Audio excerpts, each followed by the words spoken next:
Let's start with a shocker. The Trojan horse, the war's most iconic image, isn't in Homer's epic. That's right. Homer, our main source for the Trojan War, never mentions the wooden horse at all.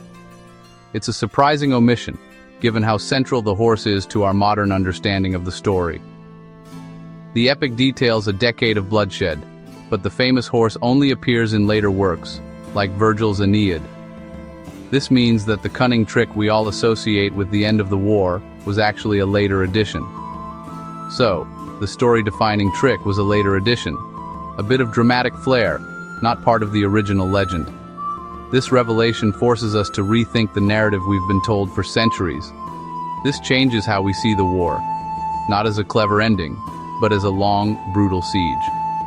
The Greeks and Trojans endured years of relentless fighting, with no easy victories. The real story is about endurance, not just cunning. It's about the human spirit and the will to persevere through hardship and suffering. The Greeks didn't win with a single trick, but through years of relentless struggle. Their victory was hard-earned, a testament to their resilience and determination. So, what truly defined the war? Before the horse, there was the journey, the arduous voyage across the sea, the gathering of 1,000 ships, and the unity of the Greek forces. There was the sea, and the sight of a vast fleet, 1,000 ships, setting sail for vengeance. This was the true beginning of the epic, a grand adventure that would test the limits of human endurance. That's where the epic truly begins. The journey, the struggle, and the unyielding spirit of those who fought define the true essence of the Trojan War. The face that launched 1,000 ships.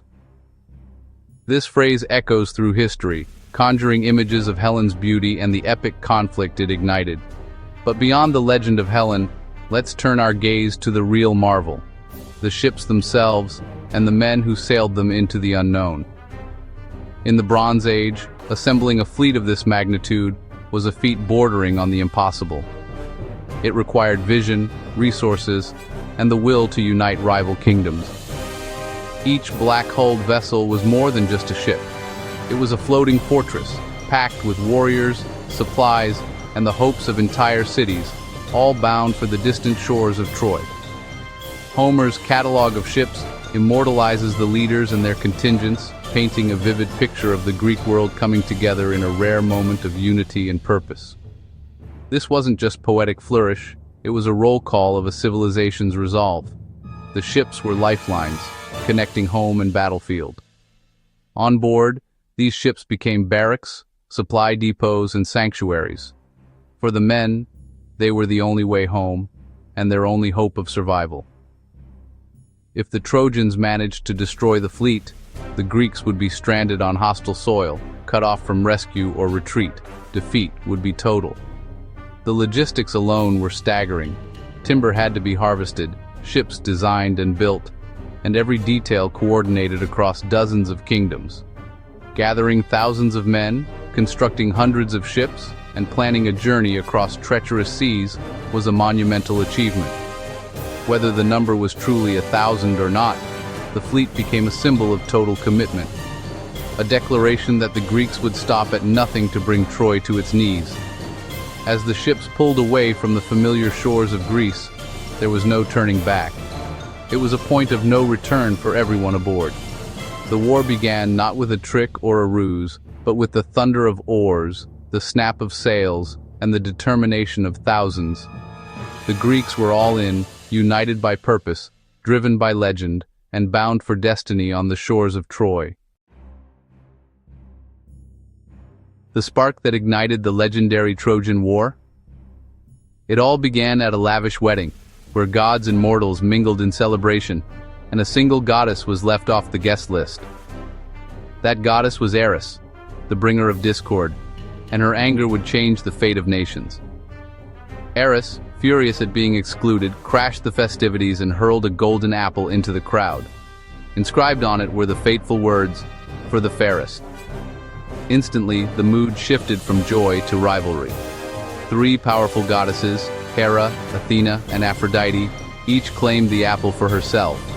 Their argument grew so intense that even mighty Zeus refused to choose between them, instead passing the decision to a mortal prince, Paris of Troy. Each goddess tried to sway Paris with tempting offers. Hera promised him dominion and power over all of Asia.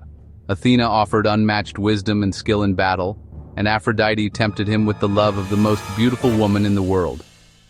Paris, entranced by Aphrodite's promise, chose her as the fairest. The prize? Helen of Sparta, renowned for her beauty, but already married to Menelaus, the powerful king of Sparta. With Aphrodite's help, Paris seduced Helen, and together they fled to Troy under the cover of night, taking not only Helen but also Spartan treasures, leaving chaos in their wake. Menelaus, enraged by the betrayal, called upon his brother Agamemnon, the most powerful of the Greek kings, and demanded justice. The call to arms echoed across Greece. Years earlier, all of Helen's suitors had sworn a solemn oath to defend her marriage, binding themselves to come to her aid if she was ever taken. Agamemnon invoked this oath, rallying the greatest heroes and armies of Greece. United by honor and vengeance, they prepared to sail for Troy. Thus, a goddess's wounded pride and a stolen queen became the pretext for a war that would last 10 years, drawing in gods and mortals alike. The origins of the war may have been petty, but the scale of destruction and heroism that followed was truly epic, shaping legends for millennia. One golden apple, one fateful choice, and the world was set ablaze in a conflict that would echo through history. The quarrels of the gods became the tragedy of humankind, leaving scars and stories that endure to this day. The Greek army was a gathering of legends, each hero with his own strengths and flaws. Agamemnon led as commander-in-chief, proud but often blinded by ego. Menelaus, the wronged husband, fought for personal vengeance. Achilles, nearly invincible, was the Greeks' deadliest weapon, but his pride nearly doomed them all. When Agamemnon insulted him, Achilles withdrew, and the Greeks faltered. Odysseus, king of Ithaca, relied on wit over strength. His cunning would shape the war's end. Ajax the Great and Diomedes brought brute force and divine favor. These heroes embodied the Greek ideals, glory, intelligence, leadership, and endurance.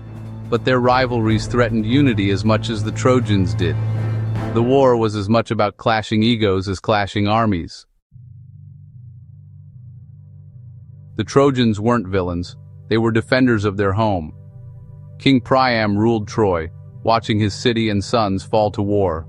Hector, his eldest, was Troy's champion, fighting not for glory, but for family and city. His farewell to his wife and child remains one of literature's most moving moments. Paris, whose actions started the war, was a skilled archer but a flawed hero. Aeneas, destined for future greatness, fought bravely alongside them. Allies from across Asia Minor joined Troy's defense, led by warriors like Sarpedon and Memnon.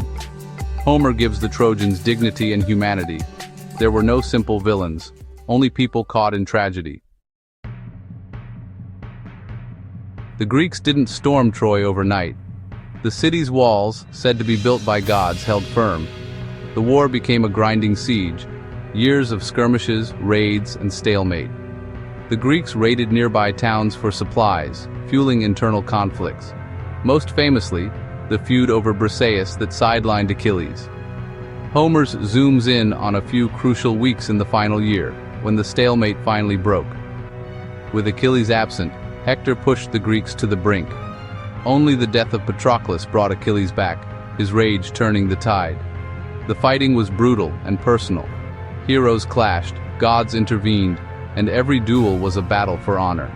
The siege tested endurance, courage, and sanity. The war's true horror was its endless grinding attrition. For centuries, Troy was thought to be pure myth. That changed in the 1870s, when Heinrich Schliemann excavated Hisarlik in Turkey. He found layers of ancient cities. One, Troy Seventa, showed signs of violent destruction around the time of the legendary war. Does this prove Homer's story? Not exactly. There's no evidence for a 10-year siege or legendary heroes, but there was likely a real conflict between Mycenaean Greeks and Troy. Troy's location controlled vital trade routes, reason enough for war. The legend grew from a historical kernel, embroidered with gods and epic deeds. Homer wasn't writing history. He was creating myth from memory and imagination. The truth is a blend of fact and fiction, history and poetry. The Trojan War's legacy is everywhere, in language, art, and our understanding of heroism. Achilles' heel, Trojan horse, Cassandra. These phrases echo the ancient story. Homer's epics shaped Western literature, inspiring everyone from Virgil to Shakespeare. Each generation finds new meaning in the struggles of Achilles, Hector, and Helen. The war endures because it asks timeless questions. What is honor? What is the cost of pride? How do we face loss? Hector's farewell still breaks hearts. The war's tragedy still resonates. Troy's fall is a mirror for our own conflicts and choices. The legend lives because it captures the eternal drama of being human. The fall of Troy was just the beginning. Odysseus's wanderings, Aeneas's journey, and more await. These myths are more than stories. They're our shared heritage, full of wisdom and adventure. Join us as we explore the history and meaning behind these epic tales. Subscribe and keep the journey alive. The greatest legends are the ones we share.